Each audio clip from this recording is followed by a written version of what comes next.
जय हिंद दोस्तों, नमस्कार। एनपीएस एकेडमी यूट्यूब चैनल में आप लोगों का स्वागत है।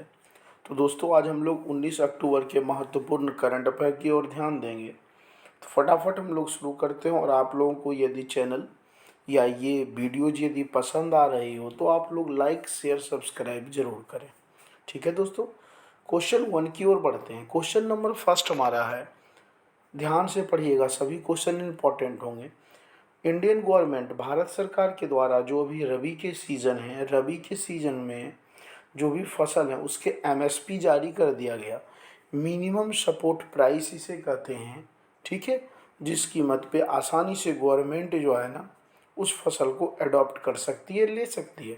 तो यहाँ ध्यान रखिएगा दोस्तों, गेहूं पर 110 रुपया बढ़ाया गया और इस प्रकार गेहूं प्रति क्विंटल कितना हो गया, 2125 रुपया पर क्विंटल हो गया।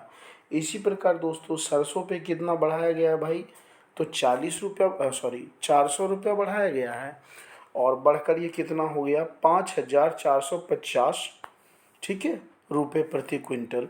और इसी प्रकार 500 रुपया की सर्वाधिक वृद्धि मसूर। तो ये ध्यान रखिएगा कि सबसे ज़्यादा जो वृद्धि की गई है 500 रुपया की वृद्धि मसूर दाल पर। तेल पे, ऑयली चीज़ सरसों पे कितना, 400 रुपया, जबकि गेहूं की कीमत में पर क्विंटल में 110 रुपया की वृद्धि हुई है। और ये दोस्तों जारी होते रहते हैं, सीजनेबल के अनुसार जो है ना जारी होते रहते हैं। अगले सवाल की ओर दोस्तों ध्यान देते हैं। बड़ा ही इम्पोर्टेंट सवाल है और इसे विशेष रूप से आप लोग अच्छे तरीके से देखिएगा।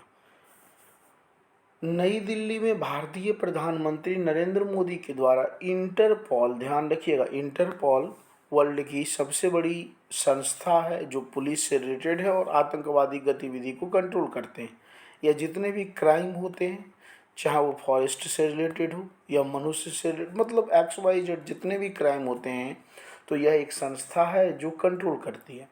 तो नई दिल्ली में भारतीय प्रधानमंत्री नरेंद्र मोदी के द्वारा, ध्यान रखिएगा दोस्तों, अभी हाल फिलहाल में क्या किया गया है, मीटिंग बुलाई गई।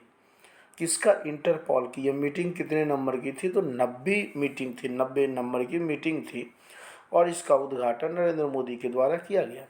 इंटरपोल के दोस्तों जो अध्यक्ष प्रेजेंट टाइम में है वो है अहमद नासिर अल रैसी। ध्यान रखिएगा, ये पूछा जा सकता है कि इसके अध्यक्ष कौन है और ये कहाँ के ये रहने वाले हैं, UAE, संयुक्त अरब अमीरात के रहने वाले। इस इंटरपोल का दोस्तों हेडक्वार्टर की बात करें तो हेडक्वार्टर लियोन में है और यह लियोन कहाँ है, फ्रांस में पड़ता है। देखिए इसका मेन कार्य, मेन वर्क जो है, सभी प्रकार की आतंकवादी गतिविधि को रोक लगाना या इस पे लगाम कसना।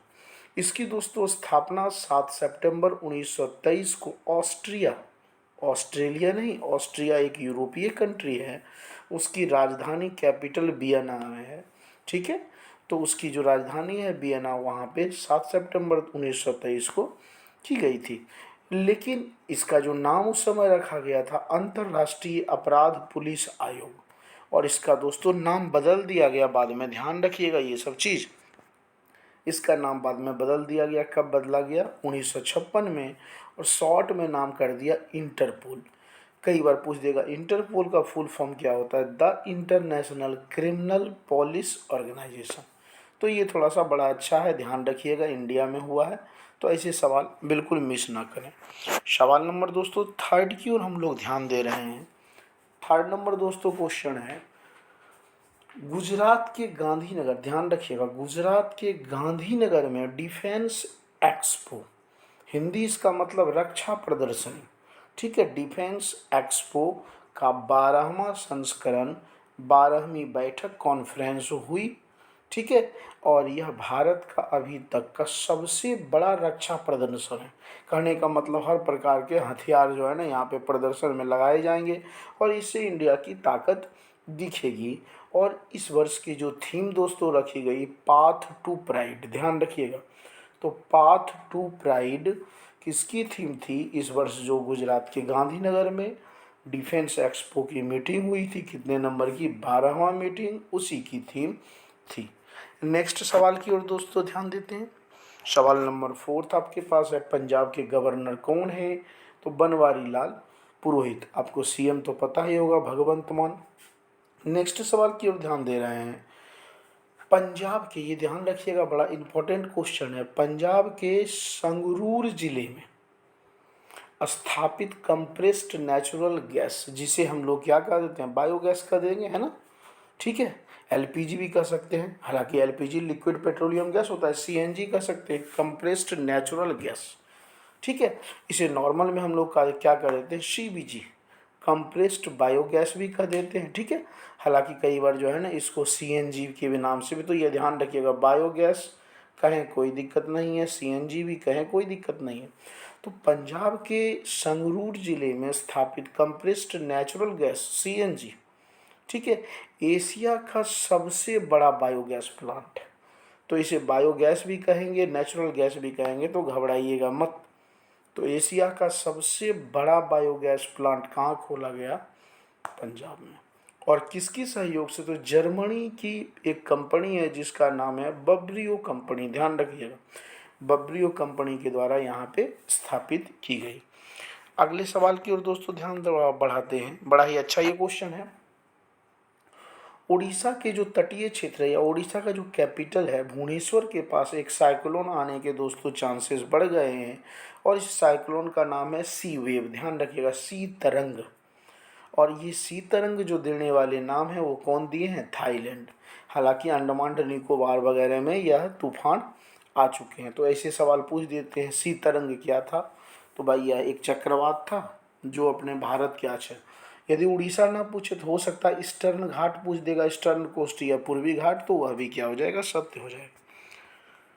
अगले सवाल की ओर दोस्तों बढ़ते हैं। सवाल नंबर 7 आपके पास है कि भारत के तटीय क्षेत्रों में, ध्यान रखिएगा, भारत के तटीय क्षेत्रों में जो दलदली क्षेत्र होते हैं, तटीय क्षेत्र, वहाँ को कैसी वनस्पति पाई जाती है, मैंग्रोव वनस्पति पाई जाती है। और मैंग्रोव वनस्पति की दोस्तों खासियत क्या है, यह कार्बन को जो है ना सोखता है, पॉल्यूशन को भी रोकता है, जो जल में रहने वाले जीव जंतु हैं उसको रहने के लिए घर आवास देता है। और तटीय क्षेत्रों में जो वेव आते हैं ना, लहर, जिसे हम लोग तरंग कहते हैं, उससे भी ये तटीय क्षेत्रों को बचाता है। तो इसकी बहुत सारी खासियत है। और यह जनरली देखा जाए तो कुछ प्रमुख एरिया के नाम मैं बता रहा हूँ। पश्चिम बंगाल, उड़ीसा का चिल्का झील, ये पूछा जाता है, चिल्का झील कहाँ है, उड़ीसा में, तो यहाँ पे भी मैंग्रोव वनस्पति पाए जाते हैं। कुछ एरिया तमिलनाडु, कुछ एरिया का केरल, गुजरात का दोस्तों कच्छ का रन ऑफ कच्छ तो नाम सुने होंगे वहाँ, और अंडमान निकोबार में भी पाए जाते हैं। अब यहाँ पे देखिए डायरेक्ट यदि पूछ दे देश के कितने राज्यों में मैंग्रोव वन, तो 9 स्टेट में, देश के 9 राज्यों में मैंग्रोव वन पाए जाते हैं, और 3 यूटी, तो कुल टोटल कितना हो गया, 12।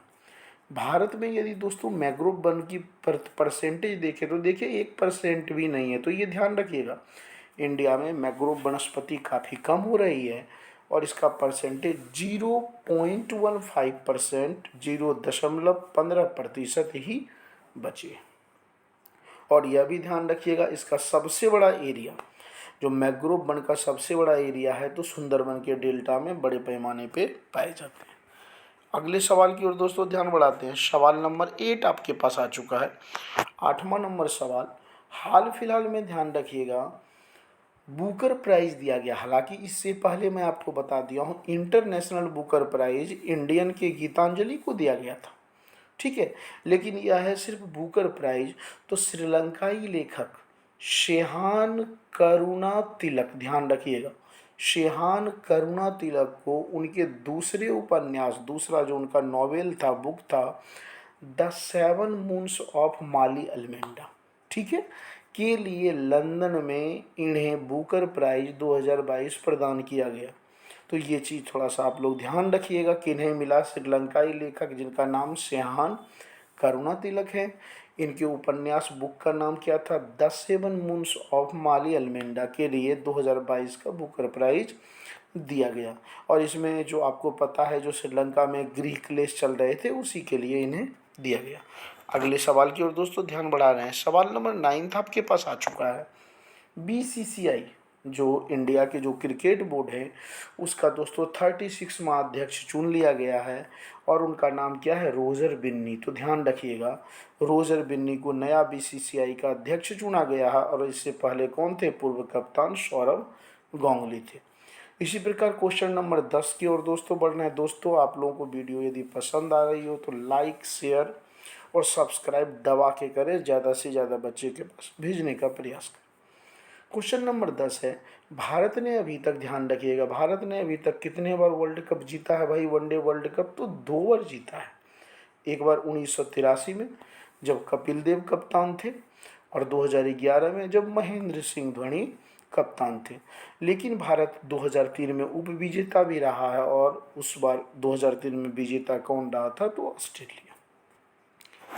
अगले सवाल की ओर दोस्तों बढ़ते हैं। सवाल नंबर 11 आपके पास आ गया। यूपी का, उत्तर प्रदेश का पहला डेटा सेंटर, ठीक है, पूरे इंडिया में, हाँ पूरे यूपी में जो क्राइम वगैरह होंगे, डाटा हर एक चीज़ का कलेक्शन करने के लिए, तो यूपी का पहला डाटा सेंटर कहाँ खोला गया? ग्रेटर नोएडा में खोला गया, ठीक है। इसी प्रकार एक और इम्पोर्टेंट क्वेश्चन है, डल झील के तट पर साहित्य फेस्टिवल मनाया जा रहा है, ध्यान रखिएगा।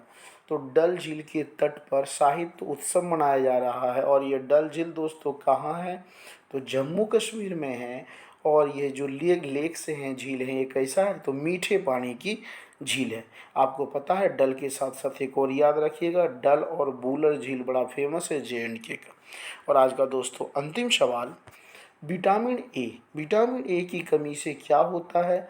तो आँखों की दोस्तों समस्या होती है, जिसे हम लोग रतौंधी रोग भी कहते हैं, जिससे क्लियर रूप से दिखाई नहीं पड़ता है। तो दोस्तों आज इतना ही, हम लोग नेक्स्ट वीडियोज़ में मिलते हैं फिर। ओके दोस्तों, बाय।